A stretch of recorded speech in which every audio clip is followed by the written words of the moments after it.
السلام علیکم ورحمۃ اللہ وبرکاتہ۔ اس ویڈیو میں آج میں آپ کو یہ بتاؤں گا کہ طاقتور انسان کون ہے۔ حضرت ابو ہریرہ رضی اللہ تعالی عنہ اس حدیث کے راوی ہیں۔ فرماتے ہیں کہ نبی علیہ الصلوۃ والسلام نے ارشاد فرمایا، لیس الشدید بالسرعہ، کہ تم میں سے طاقتور وہ نہیں ہے کہ جو اپنے مد مقابل کو پچھاڑ دے۔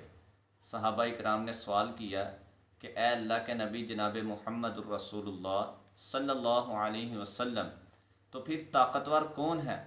آپ علیہ الصلوۃ والسلام نے ارشاد فرمایا، الذی یملک نفسہ عند الغضب، تم میں سے طاقتور انسان وہ ہے کہ جو غصے کے وقت اپنے نفس کے اوپر قابو کر لے، کیونکہ نفس انسان کو غصے کے وقت مقابلے کے لیے ابھارتا ہے۔ جو مد مقابل ہے اس کو نقصان پہنچانے کے لیے نفس ابھارتا ہے۔